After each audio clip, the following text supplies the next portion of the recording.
nampak tuh. Bukan habis pulsa ya. Bet, bukan habis pulsa, Bet. Kacau kali Aduh. Kena Mungkin fitnah. aplikasi. Bukan. Kena fitnah apa? Kena fitnah awak ya kan pagi-pagi ya? Pagi-pagi, sore-sore. Oke, selamat sore semuanya wilayah Indonesia, selamat malam wilayah Adelaide, selamat pagi wilayah Eropa, ada beberapa teman kita dari Eropa.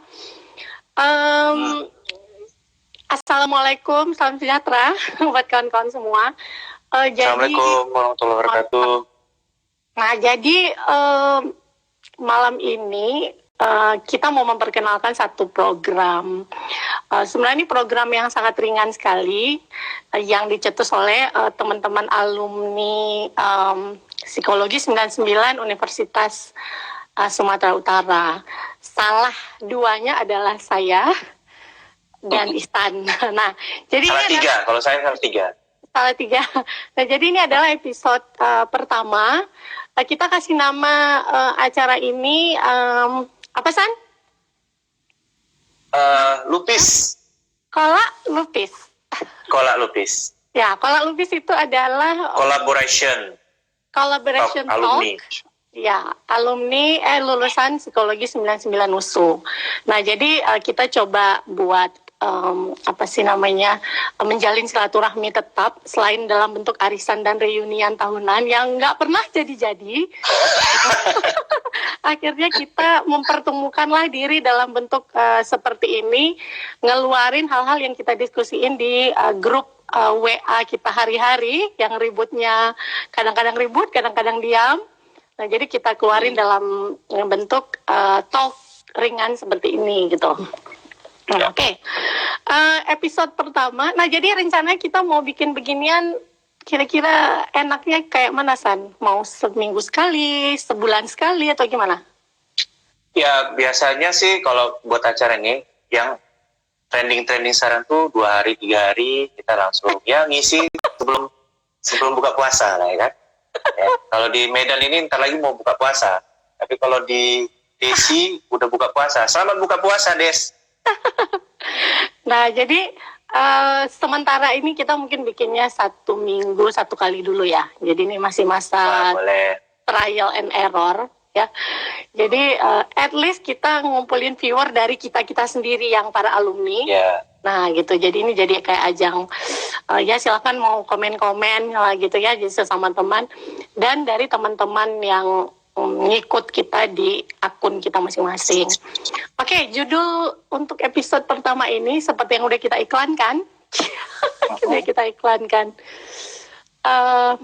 Ngeprank buat apa sih? Gitu ya, San? Iya. Iya. Ngeprank buat apa sih? Nah, kenapa ini kita pilih judul ini, San? Karena untuk saat ini pranknya luar biasa sih sebenarnya. Iya, sangat luar biasa sebenarnya.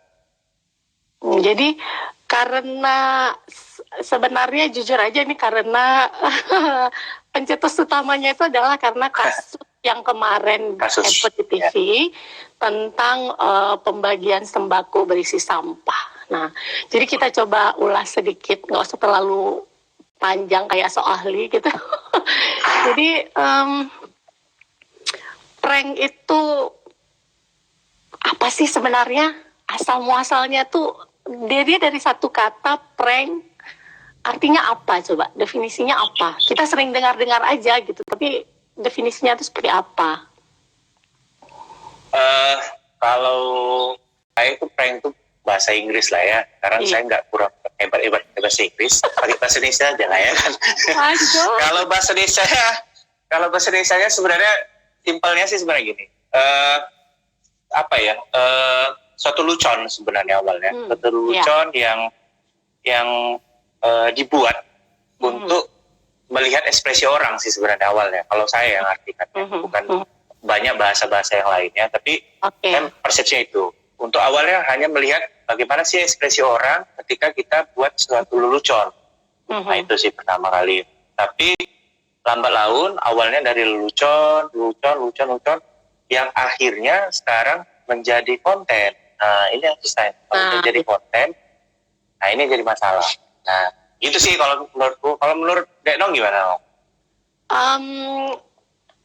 Prank itu kan sebenarnya kalau kita cari bahasa resminya ada ya, definisi resminya itu adalah sebenarnya practical tricks. Jadi kayak trik-trik yang dipraktekkan gitu. Tujuannya adalah lelucon tadi seperti San bilang. Jadi kalau dalam bahasanya mereka tuh mencari sesuatu yang sifatnya amusing, menyenangkan. Nah, jadi menyenangkan bagi si prankster. Ada satu istilah lagi namanya prankster. Prankster itu pelaku pranknya, subjeknya. Nah, jadi kayak Isan bilang tadi, sekarang prank itu sudah expand ke hal-hal yang sifatnya kayak didramatisir, kemudian jadi satu kan gitu ya, San ya. Nah, jadi, gitu sih. Sebenarnya kalau lebih kata milenialnya lagi, sesuatu hal yang kreatif, yang dibablaskan. Gitu. Nah, benar. Jadi, apa ya? Jadi bablas dia. Dia membuat suatu kreativitas, tapi jadi kebablasan. Itu yang sekarang berkembang sih sebenarnya untuk pranknya. Karena kalau dulu sih sebenarnya prank ini aku sih nggak tahu sih sebenarnya awal prank ini dari mana. Sebenarnya nggak tahu. Ya, cuman April Mop lah mungkin ya. April Mop dulu masih ingat April Mop gitu. April Mop tanggal 1 April, ya kan, standby, jaga-jaga di depan di depan. Untung dulu pas kita kuliah ada satu dosen yang mungkin kita mau prank kan sebenarnya dulu. Maaf Pak Dekan sekarang ya kan. Pak Dekan sekarang ya kan. Oh, iya. Mungkin dulu itu juga hampir sama, tapi bedanya kalau prank ini kan lebih ke media kan sekarang kan. Mungkin dulunya berkembang gitu, April Mop berkembang sampai ulang tahun. Ya kan ngejain sampai ulang tahun, ya kan, surprise gitu. Halo surprise gitu. Kasih kue tar di jam 12.00 kedorin kosan anak-anak itu gitu kan, rumah gitu. Ini si anak siapa lah yang masuk jam 12 malam. Sambil itu gitu ngeprank ya sambil ulang tahun, nembus gitu. Baru kalau berkembangnya setelah itu, wah nggak enak lagi nih, cuman ngasih lilin yang pakai api gitu kan. Akhirnya berarti dihembus apinya hidup lagi, ya gitu kan berkembang. Jadi selanjutnya ya kenapa? No? Iya, jadi intinya sebenarnya itu perbuatan-perbuatan yang ngundang, yang sifatnya joke ya sebenarnya gitu ya. Iya, joke. Awalnya sih sebenarnya joke sih. Jadi cuman sekarang efeknya macam-macam ya, karena selain prank itu sebenarnya ditujukan untuk hal yang sifatnya mencari kesenangan satu pihak aja.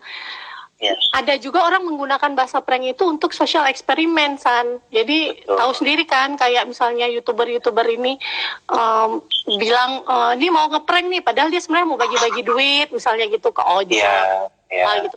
Tapi kalau dilihat dari sisi definisi sebenarnya itu itu bukan prank ya sebenarnya, karena itu sifatnya nggak ngerjain. Nah, tapi kalau sifatnya yang udah kayak ngerjain, kemudian menyinggung perasaan, terus privasinya terganggu, nah itu sepertinya prank, nah seperti itu.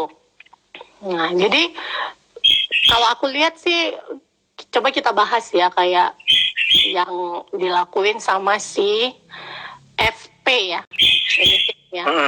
yang kasus udah ketangkap kok tadi pagi. Udah ketangkap, syukurnya udah ketangkap dan itu ya. Kalau kita lihat sebenarnya CP ini lucu sih ya. Dia orang yang suka ngeprank orang sebenarnya.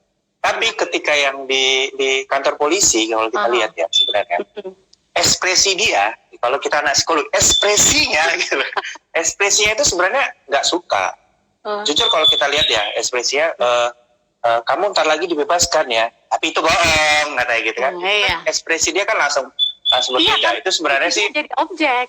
Iya, karena dia objek gitu. Iya, ketika dia jadi subjek kan dia senang. Aku lihat videonya. Senang. Videonya dia ketawa ngakak, betapa bahagia dia mendapatkan orang-orang yang dia prank itu terkaget-kaget gitu kan. Jadi itu ya itu tadi lah kalau kita bilang ya efeknya bisa ke sakit hati ya. Kemudian sebenarnya kalau aku bilang sih Nong, lebih gimana ya, kodratnya kita sih ya, kodratnya kita sebagai manusia gitu. Nggak ada yang suka ditipu, diprank gitu ya. Apalagi khususnya telepon aku tuh ya Albert gitu kan. Nggak suka aku, kok prank Bet, biar kau tahu aja Bet, ya kan. Coba ya kita lihat itu, ya, yang datang kawan kita siapa ada. Tuh si Ardiansa gitu, yang suka-suka nge-prank kita itu tuh nggak suka. Gitu. Terry ada nih, Nanda. Ya.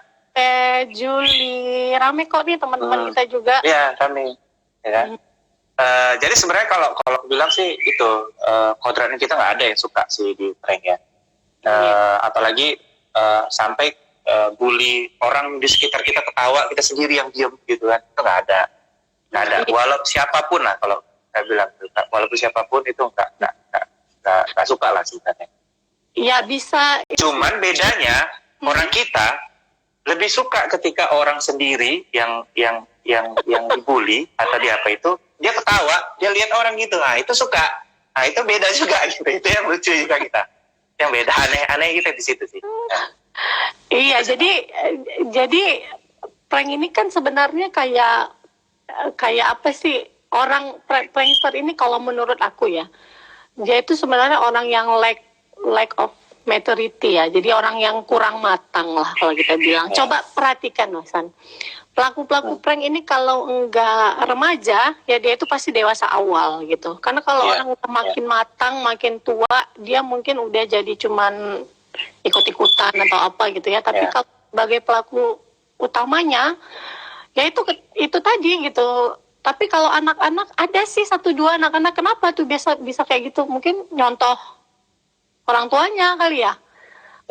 Iya itu sama dengan si Dian nih nanya nih, menurut kalian kenapa dia melakukan hal tersebut? Kalau nggak ada figur, nggak ada contoh, menurutku ya nggak ada figur, nggak contoh, dia itu nggak ada niat sesuatu hal ya.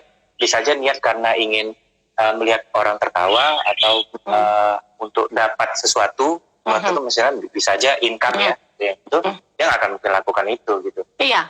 Si F itu pun nggak akan lakukan itu kalau dia nggak ingin membuat konten sebenarnya. Jadi kalau ditanya ada beberapa aspek gitu. Tapi karena saya anak industri organisasi, nggak masuklah ke klinisnya. Biasanya kan kalau orang klinis dia punya keluarga yang ini agak lah ya. Saya nggak akan bahas seperti itulah, pusing nanti kepala ya kan.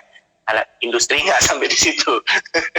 Tapi kalau lihat kenapa Nong? Iya, cuman kalau kita lihat dia tujuannya bikin konten, ya kan sebenarnya itu ada faktor kepribadian dia juga ya. Kenapa dia bikin konten tapi berani menyinggung perasaan orang lain. Jadi balik ke yang aku bilang tadi, kurang matang kepribadiannya. Jadi kalau orang kurang matang kepribadian itu kan kayak dia berani mencoba sesuatu, kemudian gambling dengan resiko, atau dia nggak mikir resikonya sama sekali. Sebagai contoh si FP ini tadi kan waktu ditangkap dia diwawancara ya, kok kamu berani melakukan itu? Saya nggak mikir bakal begini kok, nggak mikir bakal ditangkap. Dia cuma mikir kesel aja sama para transpuan yang kata dia ngeselin di bulan puasa masih menjajakan diri. Nah kata dia seperti itu kan. Tapi kan dari sisi kemanusiaan dia sebenarnya udah nggak humanis banget kan. Nah bisa jadi kayak sebenarnya itu ya, ikut-ikutan tren yang keren. Ikut-ikutan tren gitu. Bisa juga sih karena trennya. Karena kalau lihat ya, sebenarnya kalau lihat dari perkembangannya dulu, sebenarnya prank ini lebih membuat lelucon saja sih sebenarnya ya kan. Kalau kita lihat dulu misalnya sebenarnya ya. Iya, untuk merelaksasi emosional kita atau merelaksasi stres kita selama ini gitu, buat itu sih sebenarnya awal ceritanya. Kalau misalnya contoh dulu ada di salah satu TV ya, terkenal dulu tempat pelawak kumpul gitu kan. Jadi kalau nggak ada konten lagi untuk buat ketawa, dorong kawannya jatuh gitu, kena styrofoam, aduh sakit, nah gitu buat ketawa. Itu tuh sebenarnya hal-hal, tapi itu udah masuk prank sih sebenarnya. Di Trans TV itu acara apa ya? ya acara yang sekarang udah pecah lah itu A B C D itu karena itu kan juga awalnya kan mereka buat seperti itu sih sebenarnya. Styrofoam, salah satu styrofoam adalah satu orang yang disebabkan untuk itu. Dan itu temannya yang memang ketawanya yang luar biasa, dibuatnya ketawa sampai sesuatu hal yang keluar dari itu kan sebenarnya prank sih sebenarnya kalau lihat ya. Nah, itu sih. Iya sih, cuman kalau udah di skenarioin, kalau menurut aku itu kan udah di skenarioin. Lebih ke sandiwara, tapi ada juga hal-hal seperti itu tuh kan mereka di luar skenario ya, tiba-tiba aja gitu ya. Tiba-tiba aja udah kayak karena pernah juga orang tuh berantem kan gara-gara itu. Bukan saatnya gitu, tapi karena nggak tahu lagi kontennya mau buat apa lagi, dia buat seperti itu supaya ya pecah aja suasana. Jadi awalnya segitu sih, baru selanjutnya makin ke sini yang paling parah mungkin saya lihat pas di 2015 ya, 2015 atau 2016 gitu yang beberapa orang yang buat pesan ojol gitu, ojol. Pesan ini makanan ini tapi udah dibeli dibatalkan gitu kan. Nah, dilihatlah ekspresi orang tuh, wah sedih nih si ojolnya, duitnya nggak ada lagi ya gitu. Nah itu sih sebenarnya pranknya sudah mulai parah sih, sampai terakhir kalau nggak salah aku yang pas corona kemarin tuh ya, ada 6 orang di Sulawesi atau di mana gitu, 6 orang pura-pura bersin, teman-temannya pingsan gitu kan, dianggap mereka kena corona, itu buat orang stres dan jadi bikin itu persepsi ya, itu sih Ardi juga ngasih contoh tuh, kayak misalnya prank setan sudah dibacain ayat kursi, setannya nggak kabur kan, jadinya itu nggak ngefek ya. Jadi sebenarnya karena kita memberikan contoh yang kadang-kadang gitu ya, maksudnya mau ngeprank tapi secara nggak langsung jadi bikin contoh yang permanen gitu kan. Jadi bikin penonton atau observernya jadi ini gitu, jadi percaya sama hal yang dia percaya, kayak contohnya sih yang Abi kasih tahu tadi gitu. Mana boy, aku tegang boy, ada jelas sih boy. Biasa lah boy. Intinya sih sebenarnya gitu sih kalau aku bilang. Kalau banyak sih. Kalau prank itu yang pernah aku baca yang paling sadis itu dia sembunyi di lemari untuk ngejutkan orang. Nah itu bikin orang. Itu bikin orang. Dan orang yang dikejutkannya itu adalah orang sakit jantung. Nah iya. Tuh. Sampai itu luar biasa sih sebenarnya. Jadi kalau aku bilang pembagiannya prank itu ada yang sederhana, ya yang middle, ada yang high gitu mild, middle gitu ya. Jadi terus kalau si Ardiansa, si Boy itu yang lolo lah, artinya lolo. Ya. Balik lagi kalian ke masa-masa sulit dulu ya. Masa-masa sulit. Itu sih. Apalagi kira, coba ditengok nih, mungkin ada yang nanya atau prank ojol. Siapa ini? Prank ojol. Prank ojol ini kalau bentuknya social eksperimen sih. Jadi kadang-kadang kan ada yang kayak bentuknya social eksperimen ya. Disuruh belanja sesuatu, kemudian diantarin ke rumahnya. Ternyata ini buat abang aja. Nanti maksud yang si prankster ini itu ngerjain, tapi tujuannya adalah sosial gitu, sosial eksperimen. Kalau menurut aku ada satu lagi nih contoh kayak sosial eksperimen yang nggak bagus buat dilihat, itu kayak misalnya ada anak kecil kedinginan, terus pranksternya ini mau lihat siapa yang berani ngasih jaket buat anak kecil itu. Nah orang yang ngasih jaket itu kan jadi terobservasi ya, jadi terlihat bahwa dia kesannya seperti tidak punya jiwa sosial yang tinggi, kan itu sebenarnya juga bikin kita jadi mispersepsi ke orang lain gitu. Nah jadi salah satu efeknya tidak bagusnya prank itu seperti itu kalau menurut aku ya. Dan coba kita tes nih San, pelaku prank itu kebanyakan remaja ya, kalau aku lihat selama ini, atau dewasa gitu. Nah itu kalau penelitiannya sih kalau belum pernah baca yang penelitian yang di dalam, sebenarnya di usia berapa sih sebenarnya yang paling tinggi. Tapi memang karena kita banyak lihat di YouTube, banyak kita lihat di media sosial gitu ya, karena mayoritas memang mereka di usia-usia yang produktif itu, makanya kita anggap mayoritas seperti itu. Iya, karena mereka juga para pemilik akun, para YouTuber yang lagi hits itu juga sekarang kan umumnya usia-usia muda ya, usia-usia 20-an seperti itu. Nah, jadi kalau menurut aku sih mungkin salah satu sebabnya juga karena mereka ini kan di usia seperti itu juga menganggap humor itu adalah salah satu bentuk apa sih self mechanism ya, jadi kayak pertahanan diri gitu, salah satunya. Merasa dia insecure gitu, harus ada tempat pelampiasan gitu. Cuman ya itu tadi jadinya salah, bisa larinya ke kekerasan kayak tadi yang Isan bilang, kalau dia udah main stereotype misalnya ya. Salah satu mungkin prank yang satu gitu, Nong nanti kali kau ya Nong di sini kuliah. Terima kasih. Tapi itu prank. Tapi itu bohong. Ya itu sih canda-candaan yang apalah ya sih, sederhana lah dulu. Kalau mungkin Ardiansa apa? Kalau aku udah tahu kali otakmu. Karena kalau Ardiansa dulu kan gitu, merayu orang, gimana kok apa gitu kan, teman-teman kita tuh gitu biasanya kan ngerayu dengan cara-cara gitu. Padahal dalam macam prank. Tapi kalau Mbak lanjut sih, kalau aku sih bilangnya prank ini bisa positif dan bisa negatif sih sebenarnya. Salah satu yang positif mungkin pernah aku coba juga sih.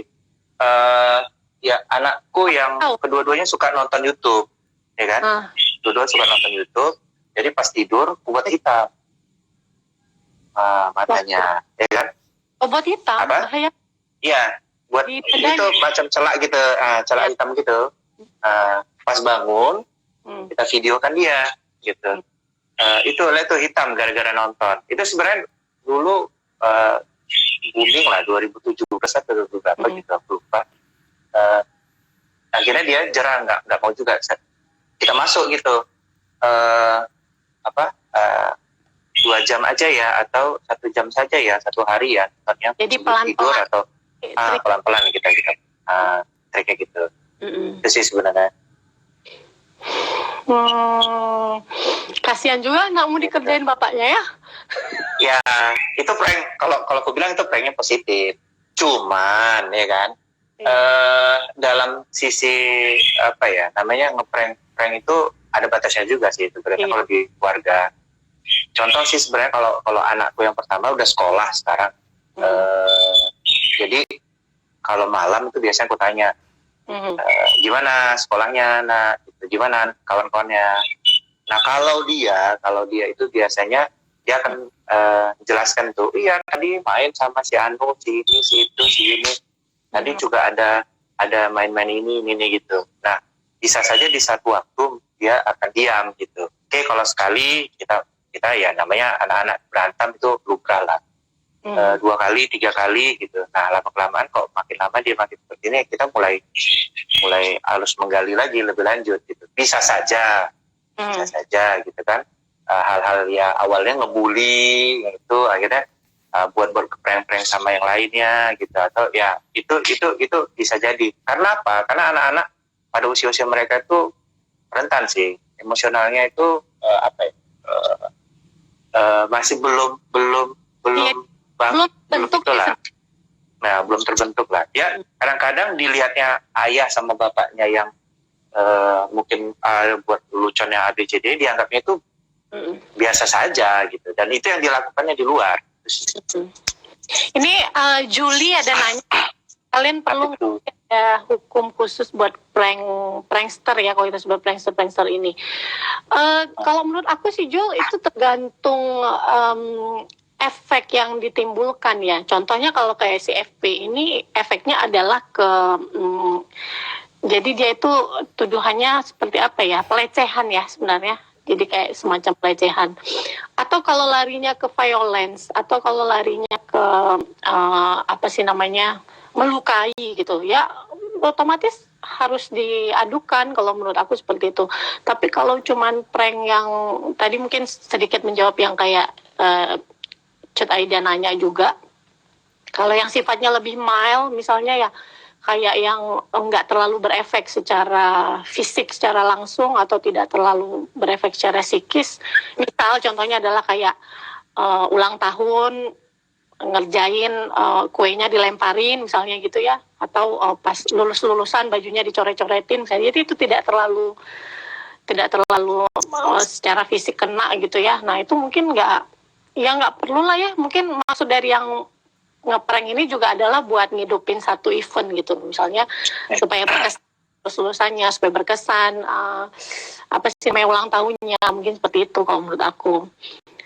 Tapi ada kasus yang kemarin itu yang dia buat lilin ya kan, kebakar rambut kawannya, kebakar. Itu tadi yang jatuhnya itu jadi ke fisik dia, ke fisik. Jatuhnya larinya ke fisik. Kayak orang yang itu loh, yang itu loh San, yang kayak kursinya ditarik terus kakinya disekat. Terjatuh. Iya. Pinggangnya kan itu sampai pingsan gitu. Iya, sampai patahnya itu kan nggak bisa dicontoh sebenarnya. Nah, sementara hal tersebut ketika sudah terekspos, diposting, dilihat orang, dicontoh. Iya, iya. Anak-anak yang masih berpikir ini nggak terlalu berefek gitu. Nah, jadi dia tahu efeknya bahaya atau enggak gitu. Jadi dia gambling aja melakukan. Mau efeknya baik atau buruk ya nanti belakangan kita pikirin gitu. Karena niatnya adalah buat fun aja.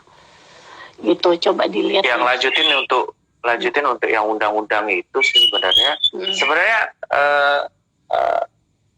kalau undang-undang di pranknya ya, di pranknya itu nggak ada yang khusus sih kalau saat ini ya. Dia adanya di ITE. Jadi kalau si FP ini sebenarnya kena di ITE sih sebenarnya. Kalau aku yang lihatnya pasti akan kena di ITE gitu ya. Kenapa? Karena undang-undang untuk live di YouTube dia nggak meminta izin sama si subjek yang dia kenakan, ya kan? Jadi, kalau seandainya dia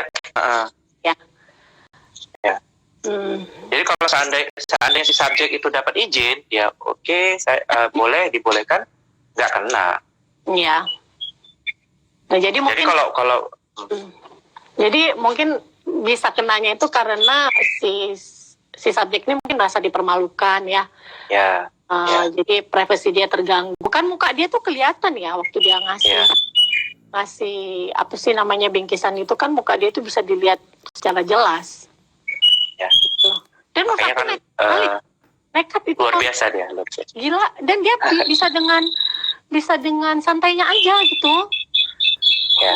Menerangkan ini gini gitu. Aduh, luar biasa menurut aku. Ya itu, makanya ada yang satu juga yang buat saat itu ya dia memang betul-betul tidak memikirkan orang lain lagi. Ya dia mikirin dia aja.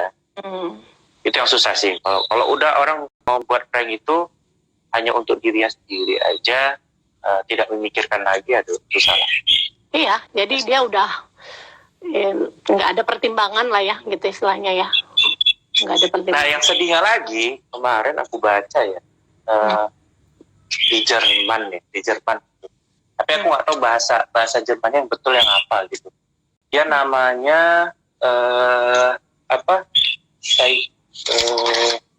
seperti Schadenfreude. Nah, itu bahasa Jermannya nggak tahu tuh. Schadenfreude lah namanya. Apa itu?